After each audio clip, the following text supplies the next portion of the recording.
बिहार की राजधानी पटना में वायु के प्रदूषण का लेवल जो है दिन प्रतिदिन जो है वो बढ़ता जा रहा है। आपको बता दें कि दिल्ली से अधिक पॉल्यूटेड जो है यहाँ का हवा है और अब चर्चा का विषय बन गया है कि क्या नगर निगम ठीक ढंग से काम नहीं कर रहा है, क्या सरकार जो है इस पर ध्यान नहीं दे रही है।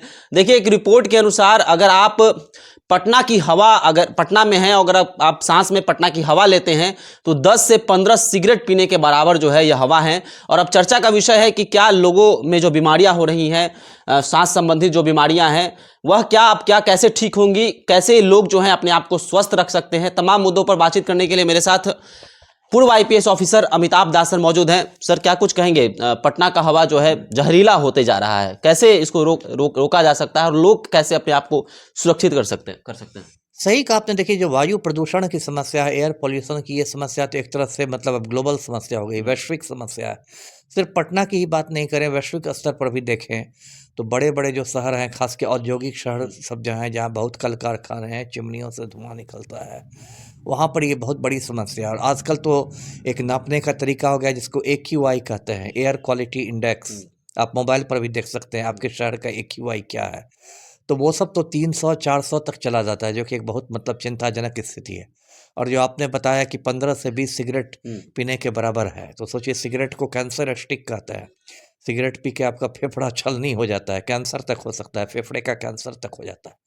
और इसमें जो लोग सिगरेट नहीं भी पी रहे हैं, वो भी बैठे बैठे यदि प्रदूषित वायु ले रहे हैं, तो ये बहुत दुर्भाग्य की बात है। लेकिन अब एक कोई कारण नहीं है और एक समाधान भी नहीं है।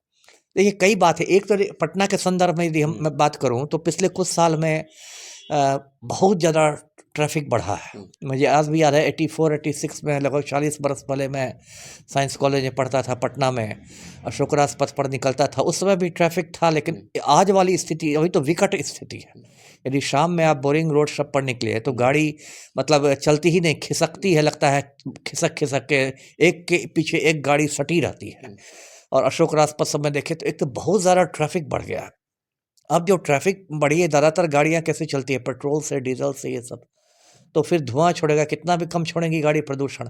तो एक तो समस्या है कि अब मुझे लगता है इलेक्ट्रिक गाड़ियाँ जो हैं उनको प्रमोट करे सरकार।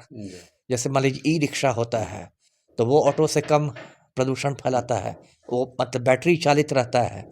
या अब तो इलेक्ट्रॉनिक गाड़ियाँ भी आ गई, अब तो टाटा की भी नई नैनो लॉन्च हो रही है 25 में। तो एक तो वो है कि इलेक्ट्रिक गाड़ियों पर ये हो, तो ये वाला क्योंकि ट्रैफिक जो होता है बहुत बड़ा उसका मतलब योगदान है प्रदूषण बढ़ाने में।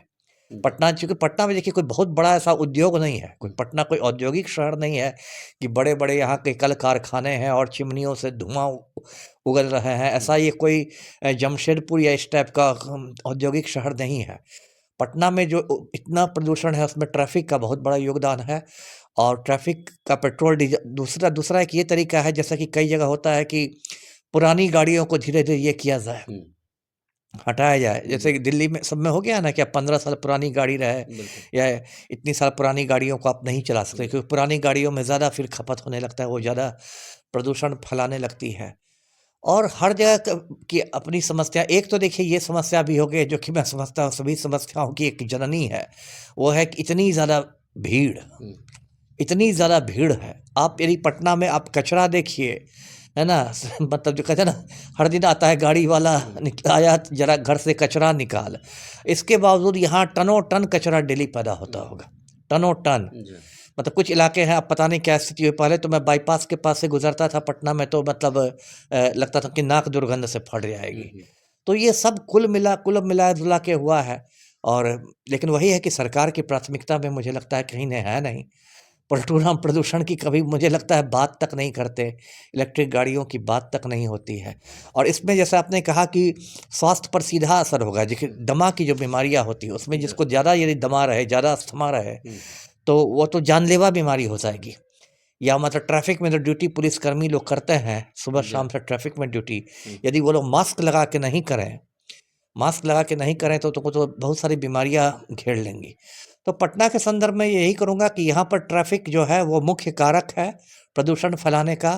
और उसका इलाज मुझे इलेक्ट्रिक गाड़ियों के इस्तेमाल में दिखाई देता है। जी। सर, नगर निगम पर भी सवाल उठता है ना, जी। कहा जाता है कि पटना मेट्रो का काम चल रहा है, जी। उससे इतना धूल कण निकलता है कि जी। लोग जो है उधर से जा नहीं पाते हैं, जहाँ जहाँ मेट्रो के जो है प्रोजेक्ट बन रहे हैं। बिल्कुल। तो क्या कहेंगे सर, पटना मेट्रो को लेकर भी यह कारण हो सकता है, नगर निगम को भी इस पर ध्यान देने की आवश्यकता है? बिल्कुल आवश्यकता है, क्यों नहीं आवश्यकता है। देखिए नगर निगम तो अब पटना में आप देखेंगे कि हर साल की एक कहानी है। बरसात के पहले देखिए नालों की उड़ाही होनी चाहिए ना, तो नगर निगम के तो है ही, लेकिन अब नगर निगम में क्या कीजिएगा, जितने मतलब ज़्यादातर जो वार्ड पार्षद हैं, बाकी लोग हैं, सब अपना लूट खसोट में लगे हुए हैं। तो क्या नगर निगम भी नरक निगम हो गया है। पटना नगर निगम से ज़्यादा वो पटना नरक निगम हो गया है। जी। तो लोगों को क्या संदेश देंगे, लोग क्या करें, घर से बाहर निकलें तो कैसे निकलें, कैसे अपने आप को सुरक्षित करें, अपने परिवार वालों को सुरक्षित करें इस मतलब बीमारी भरे वातावरण से? अब लोगों को क्या करना, हाँ, एक तो बड़ी समस्या है स्वास्थ्य की समस्या, बच्चों की समस्या, बच्चों में तो और ज़्यादा अस्थमा वाली समस्या है। भीड़-भाड़ के इलाके में देखिए मास्क पहनना चाहिए। बहुत लोग समझते हैं कि मास्क की उपयोगिता सिर्फ़ कोरोना की महामारी में ही थी। ऐसा नहीं है। यदि मैं तो ये कहूँगा कि यदि आप कभी भी भीड़, मैं तो निकलता खुद बहुत कम निकलता हूँ, लेकिन जिन लोग की ड्यूटी है बहुत दौड़-भाग की, जो बिना ज़्यादा दौड़े-भागने, तो उनको मास्क से उनको बहुत ज़्यादा राहत मिल जाती है। कम से कम सांस संबंधी बीमारियों से बहुत हद तक बच सकते हैं, और बहुत सारे जो प्रदूषण वाले धूलकण सब हैं, रासायनिक चीज़ें हैं, उनसे आपका वो मास्क बचाव कर देता है। तो मास्क पहनने में कोई मतलब हिचक नहीं होनी चाहिए। ये नहीं, बहुत लोग सोचते हैं कि मास्क पहन के निकलेंगे, उनको थोड़ा हिचक होती है, मानसिक रूप से थोड़ा मेंटल ब्लॉक रहता है कि मास्क पहन के निकलेंगे तो लोग क्या कहेंगे, ये क्या करेंगे। ऐसी कोई बात नहीं है। बड़े-बड़े शहरों में भी आप देखेंगे बहुत लोग मास्क पहन के रहते हैं।